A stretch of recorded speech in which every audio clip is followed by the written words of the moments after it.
Well, hello, everybody. It is Friday night, and it's the start of monsoon season. Happy monsoon season, everyone. Happy monsoon season. So I know Carl's excited about monsoon season. Carl, tell me that little factoid that monsoon season has swept in the abundant rain into Tucson's area today. What have you gotten so far for rain? Oh, 0.01, 1/100th of an inch at 6:20 p.m., but that does break our 106-day dry streak. So we're looking for more. We need it. That is a great way to bring in the monsoon season with 100th of an inch. So we've had a great time this week. I got my picture here. Let me oh, not that picture. Okay, here it is. Let me show you this, of all the stuff that we've covered this week. And the interesting thing about this monsoon week is that we've basically had all of the monsoon threats in this week. It's been very impressive.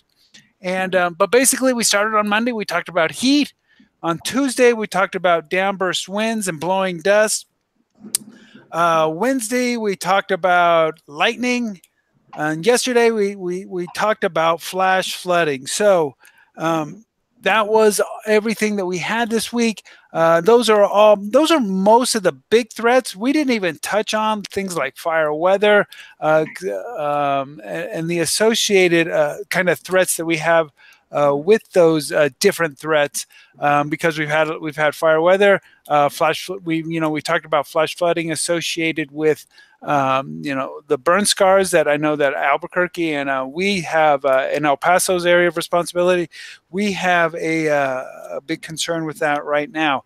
I'm trying to load up the Facebook page, and it doesn't look like we're broadcasting on Facebook, which will make me sad, but that's just the way it is. So basically, we've had a great week going over all of the different monsoon threats, and I did want to kind of highlight. It's interesting how the monsoon threats that we went over are all on a national average. Some of your biggest, detriments to people's lives. I guess the biggest killers. We talked about heat, and that's probably the number one. And then we talked about flooding. That includes flash flooding and flooding. And then we also talked about lightning and a little bit about the wind, the downburst winds, and blowing dust always seems to get several people each year as well. And that, I don't know where that falls on this particular graph, maybe under wind or something. But I guess I'm going to run down the line. And you know what? I've just blown in here. No pun intended. I forgot to introduce myself in case there's somebody new. My name's Tim Bryce. I am a forecaster with the National Weather Service here in El Paso, Texas. Let me introduce all the other panelists. I got way ahead of myself, and I apologize to everybody here on the panel. I get excited. So let me run down the line here. We got Todd Shoemake. He's forecaster up in Albuquerque. He's an awesome photographer. If you ever, where can they find your pictures? ToddShoemake.com. ToddShoemake.com. Very good. He takes some awesome pictures. So you want to see pictures of the monsoon season? Check out his stuff. All right. Also joining us on the call is John Fawcett. He's the meteorologist. I almost said WCM. Not anymore. Not for a long time. He's our warning coordinator, or he's our MIC meteorologist in charge for the El Paso office. And then coming on down the line over in Phoenix is James Saltel. How are you, James? Good. How you doing, Tim? Good to see you guys again. Good to see you. It does look like we finally got it up on Facebook, so that's good. And finally, my favorite forecaster with his favorite name, Carl Soniglia. Yay! You got it! Yay. I got it.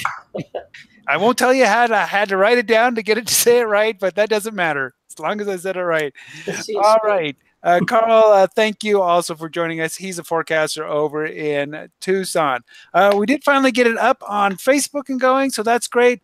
I did want to say, if you have any questions about anything we've talked about this week as far as the Monsoon Awareness Week, whether it's heat, flash flooding, lightning, blowing dust, downburst winds, any of those, feel free. You can tweet at us using the hashtag Monsoon 2018, or if you're watching along on Facebook, just like Xavier, Susie, Diana, Gloria, and Joseph.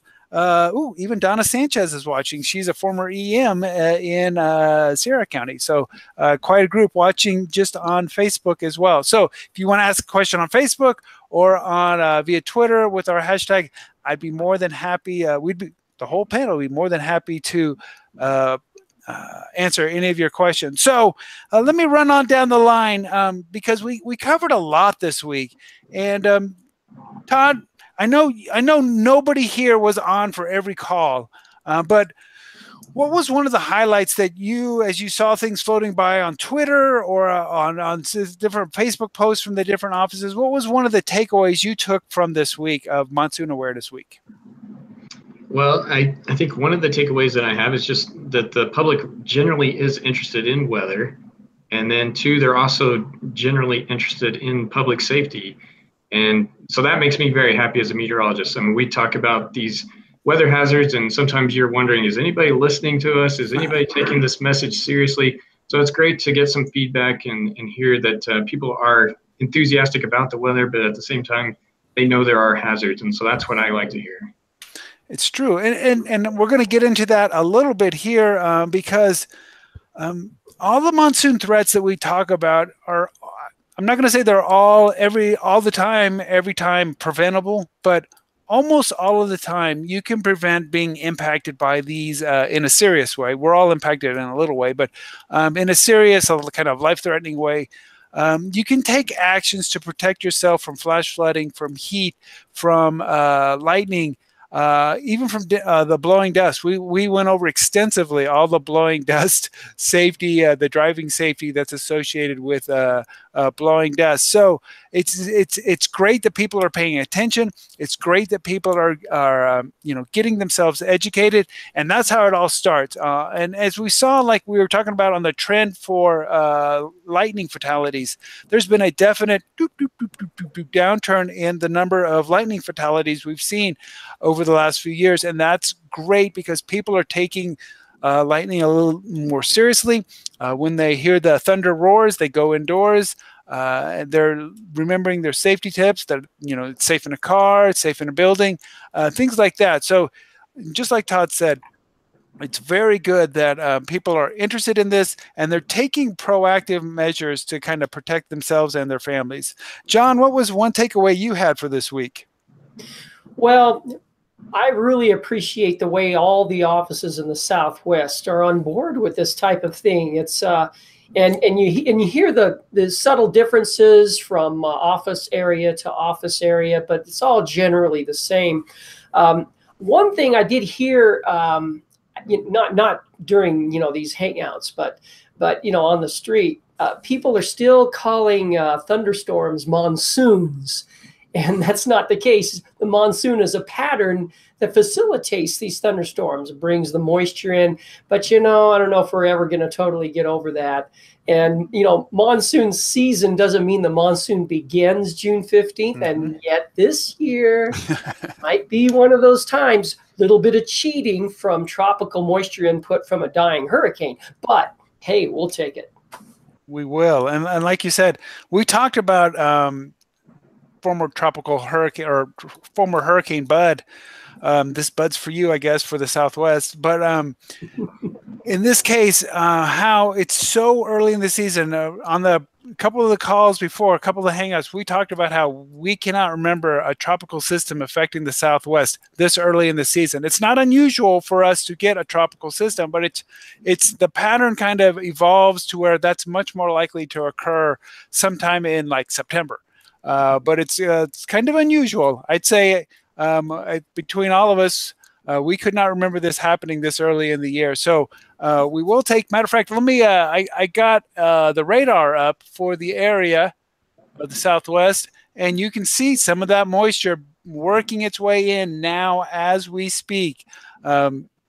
We've got a big plume of moisture just coming up just south of southern New Mexico. It's already streaming into eastern Arizona. Western Arizona is getting a little things popping up, little thunderstorms. We've had stuff popping up in our mountains, and I know Albuquerque, Flagstaff, Vegas, they're all waiting for their turn next. And I'm afraid that, San Diego, Los Angeles, and probably a lot of Phoenix is going to miss out on a lot of this moisture. But we all take our turns. I don't know how many times one of the things we talked about, how that monsoon plume, and basically it's just this plume of moisture a lot of times during the year, where you've got the low pressure off to your west and the high pressure off to your east, and it just brings all that moisture up out of either the Gulf of Mexico or northern Mexico or the Baja Peninsula area off the Pacific, and that plume tends to drift. It'll drift as towards Midland, come across New Mexico, go over towards Arizona, even as far west as like the mountains in San Diego's area responsibility in Southern California, and then it goes way far north. I don't know how far does anyone know off the top of your head how far north that plume of moisture can reach? If I had to guess, I think pretty far north. Southern Canada. It can reach southern. I lived in Coeur d'Alene during my high school years, and you would get these surges of moisture every now and then coming up around the upper high, and we loved it because that's during the dry time of year there. We loved it. And just for those of you who aren't real good with maps, Coeur d'Alene is in what state? Northern Idaho, not the potato part, the forested lakes and everything up north. Wait, there's other parts of Idaho? What? Just kidding. Okay, so moving on down the line, we'll ask James now. What was your one takeaway? You were actually in most of the Hangouts this week. What was your one takeaway this week from all of our Hangouts? Well, my big takeaway was that people really appreciate it this year even more because we actually had an impending weather system, Hurricane Bud and the remnants of Hurricane Bud forecast to move in about the same day as the beginning of the monsoon season. So that generated a lot of extra interest. And I think people really enjoy learning about the main hazards of monsoon season. For example, heat, downburst winds, lightning, and flash floods. And all of these monsoon hazards are being taken more and more seriously because I think people are starting to have a better understanding of the reach of these hazards. And the more you think of these monsoon hazards in terms of their potential reach, I think the more you have to really respect them. For example, how far can downburst winds reach? They can reach dozens of miles. And that dust could create a severe driving hazard. Your visibility could drop to zero. But what's the other thing about dust? Well, dust can also give you a disease called valley fever that people here in the valley have been known to catch, and it happens by breathing in dust during a dust storm. So, they say when the thunder roars, go indoors. Well, during a dust storm, you want to go indoors too. You definitely don't want to be outside breathing that dust. And so what about lightning? What's the reach of lightning? Well, they say when the thunder roars, go indoors. And normally you can start hearing thunder within about 2 miles is when you start to hear it. And that means that, beyond 2 miles, there's a lot of thunderbolts that you're not going to hear. But you certainly can see farther than 2 miles. So if you see some flashing lightning, I'll take it a step further. If the lightning flashes, go indoors, if it looks like it's kind of close enough, you might see lightning bolts 2.5 to 5 miles away.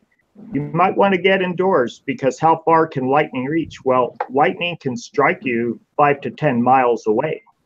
So if you can see it, it might already be in range, even if you don't hear it. But certainly when you hear it, that's going to be your last warning right there. You better really get indoors at that point. And then flash floods, certainly you can get flash floods when there's clear skies above, especially if you're out in the high country or in the foothills. You might just see maybe the top of a thunderhead beyond a mountain or beyond a hill, and you just barely see the top of it. But it may actually be a lot closer than you think. And if you're in valleys and washes, you might want to start hiking in higher terrain, because there's plenty of examples where flash floods came from out of the blue and where people didn't realize that the storms were close enough to start flooding. Exactly. And it comes down a lot of times to people taking the responsibility, just being a weather aware. I totally get, you're out at the pool, you're out hiking, or you're just out driving around, and you know, you're not meteorologists like we are. We're always kind of tuned into the weather, but when you need to be at least aware of some of those signs. You know, if you see buildups, like James said, if you hear thunder, you know, one of the things that the struggles that the deaf community has had, because, you know, with the saying, when thunder roars, go indoors, it doesn't really apply to the deaf community. And they've had to come up with a different slogan. I think it says, when you see a flash, you better dash, or something like that. So they've had to adjust that because, like James said, you don't always hear the thunder. If the lightning's far enough away, you could still see it, especially at night. And that's one of the beauties that I love about the desert Southwest, is that at night, almost every night during the monsoon season, you can see lightning somewhere. You know, some days it's closer to you, some days it's further away. But it comes back to people just being aware of the weather. And, you know, as a forecaster, what I do is I come into the weather office and I say, what's the main threat of the day? And, you know, try to focus in on that. Earlier this week, the main threat was heat. Then as we move through the week and we start to get a little moisture in here, the main threat was, you know, downburst winds. And now as we finish out the week with all this moisture coming up from the former hurricane, clearly the main threat's going to be rain, maybe even a heavy rain and flash flooding. So, you know, you in the public need to kind of just be tuned in. You know, we all of our offices, we put out tweets and Facebook posts, kind of giving clues to what the most significant weather is going to be, and you just need to be aware. You know, is today a day where I need to be worried about thunderstorms? Is today a day where I need to have extra water with me because it's going to be extra hot? You know, just be aware and take those 1 or 2 extra precautions to keep you and your family safe. But I want to ask Carl, what was one of his takeaways from Monsoon Awareness Week that he's seen as we did all these different promotions? Well, the wide variety of hazards that we have associated with the monsoon season, and the fact that you can, as we saw this week, we've got pretty much all the hazards covered within this week, but on any given day during the monsoon season, you come in on a shift, you could have almost all those hazards occurring on that day. There's been times where we've dealt with flash flooding at the same time we're sending a haboob toward Phoenix for, with love from Tucson type of thing. So you can have them all coincident with generated by the same storm or same complex or within a small area on the same day. And that's something we also need to be aware of. Definitely. I talked about knowing what the threat of the day is, but in certain cases, the threat of the day may change. And, I've seen a few times where we've been super duper hot, and that's been enough to pop up thunderstorms. And then we're pretty dry, on those days. So all of a sudden you go from a threat of heat, then you got thunderstorms, which are usually dry as we begin the monsoon season, and then you'll get those downburst winds and you get blowing dust. So like Carl said, in one day you could actually have almost all of these kind of threats. But I do encourage people, and one of the things that you can do is have what's called a safety kit ready. And that is one thing you and the public can do to kind of have things ready. And the Weather Service kind of has these ideas of what you need in there, and includes enough food and water for 72 hours. You need a flashlight with some fresh batteries, first aid kit. Hey, you need some cash, because it's been my experience that if we had a significant weather event, electricity goes out, and guess what? Those ATM machines don't work without electricity. So can openers, some medicine, especially if you have a specific need for a medicine. But that is something that you can do as we begin to move in. Say this week when it's Monsoon Awareness Week, you can say, hey, I'm going to pull out my safety kit. Hey, I'm going to check it out. I'm going to get new batteries put in the flashlight. I'm going to make sure I've got enough water. And just so that you're ready to go, as far as that's something that you can do to help your family be ready. I know that in mountainous terrain where they have the threat of forest fires, they have their go kits. They have all of their important papers. They have a change of clothes, a suitcase, just ready to go in case a wildfire breaks out. And we've seen that happen several times, everywhere from San Diego across Arizona into southern New Mexico. We've seen these wildfires break out this year. And then, of course, after the wildfires go out, then we have the threat of flash floods, and that's what we're looking at for today. I know Albuquerque has issued flash flood watches for some of their burn scars. We have a flash flood watch out for our western part of our area, and I know Tucson, they got 1/100 of an inch, but hopefully more rain on the way. We talked earlier to people on Facebook, and I was hoping that we could get some light to moderate, maybe even occasionally moderate to heavy rain, but it would be that kind of rain where it came down for 2 or 3 tenths an hour, and then we'd take a break, and then we get another one, and it would just all soak in. Because one thing we didn't really talk about is, and I'll see if I can track it down here as I'm talking about, but is the drought that's continuing to ongoing across all of the Southwest. Is that we've had a pretty serious drought situation going on, and I know that the moisture from Bud that we are getting isn't going to completely end the drought, but hopefully it'll put a dent in it. So here you go across our area. You can still see across a big hunk of Arizona and northern New Mexico, they're in what's called the D4 exceptional drought, and basically on a scale of 1 to 5, that's a 5. It doesn't get much worse than that. And all of Arizona is either a 3, 4, or 5, and most of New Mexico. So right now we've been looking at drought, and as is not uncommon, sometimes you end your drought with a big flood. So we'll have to see what happens over the next 24 hours. But I'm very hopeful that we can all get some beneficial moisture in the next 24 hours. I'm keeping an eye here on Facebook. Lots of comments on just the variety of weather that we've had. Like we mentioned, the people were talking about how they've gotten some rain today. Earlier, let's see, it was Diana mentioned that she had blowing dust yesterday.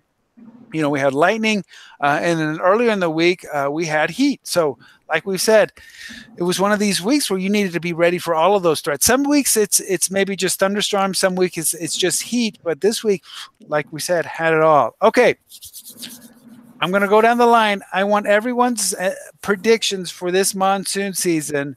And basically, when I say predictions, are we going to have above normal precipitation in your area or below normal precipitation in your area? And if you want to back it up with anything, that's fine.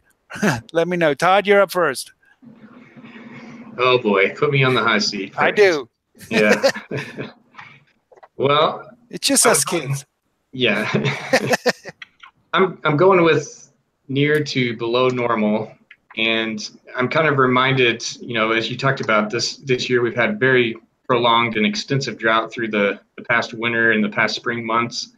And I'm reminded of just a few years ago, kind of looking back at some statistical analysis. This is mostly for Albuquerque, mind you, but we were going through very bad drought back in 2011, 2012 during the winter into the spring months. And statistically, usually those were followed by an above normal monsoon period. But if you recall back in 2012, at least in most of central to northern New Mexico, it was an abysmal monsoon season, just really not much in the way of thunderstorms or precipitation.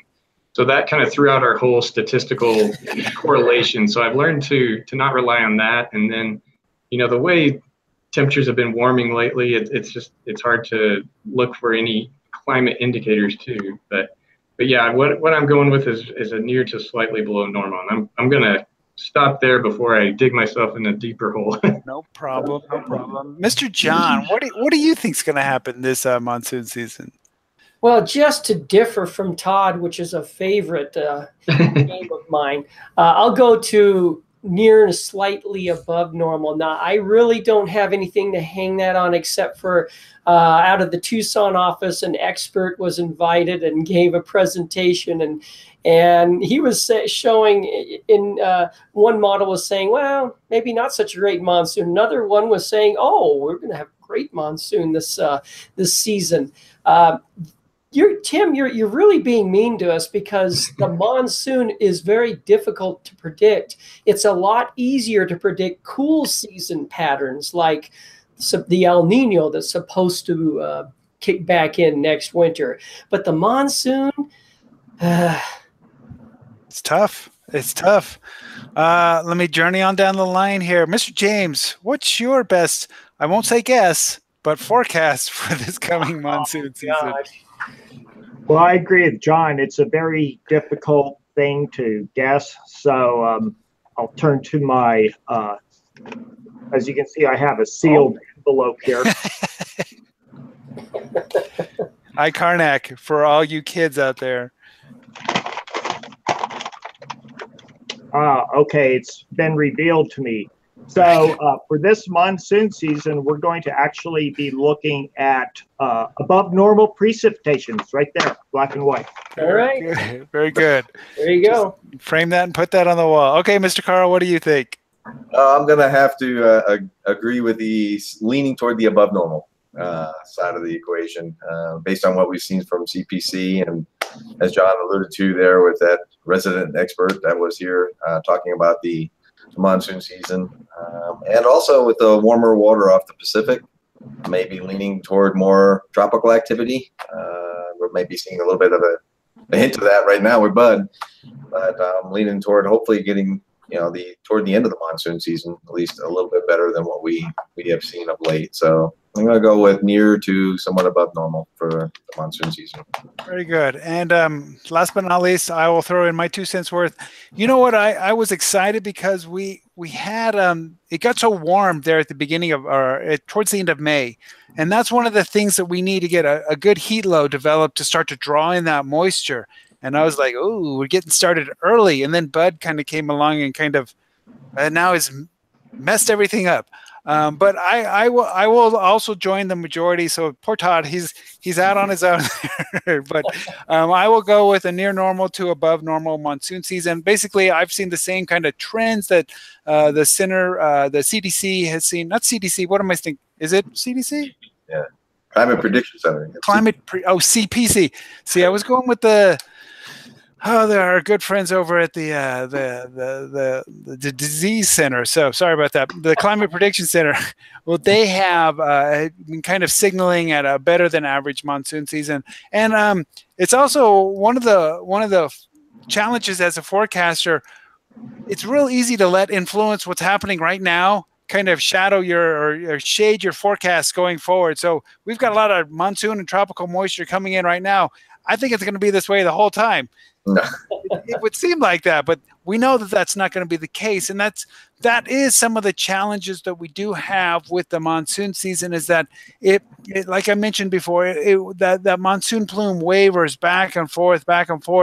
And some days you're under the gun, and other days, or maybe even it seems like, why is Arizona getting all the moisture and we continue to dry out here in southern New Mexico or something like that? But it wavers back and forth. I know that John has a fun little game with himself that he likes to see if we can beat Tucson in precipitation every year. But I think we've been losing that, haven't we, John? We had a few years where it was awesome, but now it's back to normal. And normally, yes, they do beat us. But, Todd may end up being correct for his area. And that's true. And if it turns out that he's correct for his area, we owe him something. That's true. We'll take him out to dinner. Steak dinner, yeah. We'll meet someplace. Well, guess what? It's almost been 30 minutes already, and I've seen most of the people on Facebook are kind of going with a below average. They think that's their opinion, a little below average. So it'll be interesting to see how this year works out. And kind of like John implied, Tucson, Phoenix could have above average. El Paso, Albuquerque could have below average. It's just the way it works. And the key thing is, where does that plume kind of set up, and then how we're able to tap into it. Some years we're able to tap into it much more efficiently, and other years we're not able to. Well, this has been fun. It's been a great Monsoon Awareness Week. It's been, it ended perfectly because we're kicking off monsoon season. Going forward, it'll run through September 30th. And like we've mentioned, doesn't mean we'll see monsoon rains every day, but it just means that the possibility is there for that monsoon flow to join in. All righty. We kind of talked about some takeaways. One thing you want people to be aware of as we go forward, moving forward, one last wrap up as we wrap up Monsoon Awareness Week. Mr. Todd. I think for me, it's all about being prepared. And we kind of talked about this in the beginning, but as you're heading outdoors, just check the forecast. It doesn't take very long. Just be prepared. Don't put yourself in harm's way when all it takes is just a few seconds to check the forecast, and just respect Mother Nature. And I think that's a great idea. Respect Mother Nature. That's a good way to say it. John, what's one takeaway, the last takeaway for Monsoon Awareness Week? Well, and the difficult thing is, you look at the forecast, and most of the days in the summer, it's going to say, oh, there's a chance of thunderstorms in the mountains. Just pay attention to the days where the chances are higher, but don't take for granted that it's going to be totally dry if there are no thunderstorms in the forecast. Be ready and follow those safety rules. Exactly. Oh, remind me when I get to the end of everybody. I want to show you where some videos are that you all can, everybody watching out at home can use as a resource. James, what's your one last takeaway?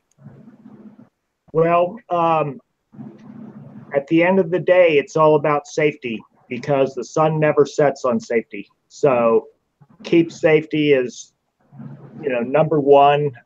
Top of mind awareness should be safety. And get your kits prepared. If you prepare a good emergency kit for monsoon season, guess what?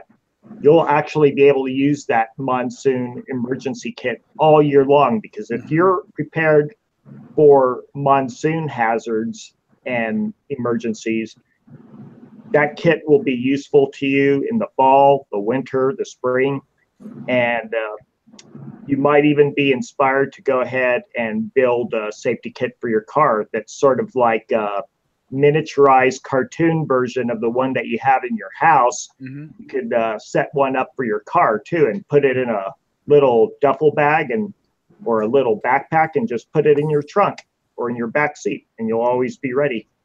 And that'll be good for all year long. Very good. Thank you, James. Carl, what's your one last takeaway? Kind of wrapping up everything that's been talked about.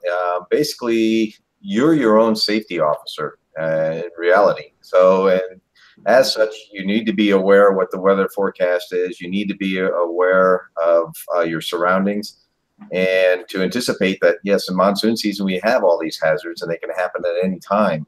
Especially in the afternoon. The afternoon and early evening hours are the peak, at least for thunderstorm activity. And it can strike in the same place more than one day in a row, as we saw here last year, where even in one particular canyon, we actually had rescues happen 3 days in a row. Oh, wow. Just due to heavy rains last July, before it finally shut off in August. So you need to be aware. You need to be prepared, as everyone has said. But again, you're your own safety officer, and you got to be responsible for your own safety as such. Very good. And it does come down to each person taking responsibility, but I'm hoping that everyone's learned a little bit this week. And I did want to walk you through, because each of the offices involved in Monsoon Awareness Week, we put together a video, and it would kind of focused in on one area, whether it was fire weather, whether it was flooding or lightning. And we put them all up on, I know for us, we put them up on our YouTube account. So if you'd like to go track them down, you can go to YouTube and type in NWS El Paso. It'll take you to our page. Click on playlists, and then you'll see 2018 Monsoon Awareness Week. That's all these videos, so the last one will go in there. But then right next to it is Monsoon 2018. That's I think it says 9 different videos talking about the different threats, and it goes over the safety expectations, the different threats, and how they can impact you. So it's a great resource to draw upon there. As far as these videos that each of these offices, we've been tweeting them out and posting them on Facebook, but they are available to you to view, as are the videos, these hangouts we've been doing each night. Well, I thank everybody who joined us on YouTube. Thanked everybody who joined us on Facebook. Lots of great interaction, great questions. I really appreciate all the forecast offices who participated in the hangouts, especially tonight with John, Todd, Carl, and James. I really appreciate you guys taking time out of your busy schedules to hang out with us and talk Monsoon Awareness Week. So until later, maybe it might be a year from now, we'll be talking Monsoon Awareness Week 2019. But until then, stay safe and stay weather aware. All right, everyone, have a good monsoon season. Good night, everybody. Bye-bye. Have a safe summer.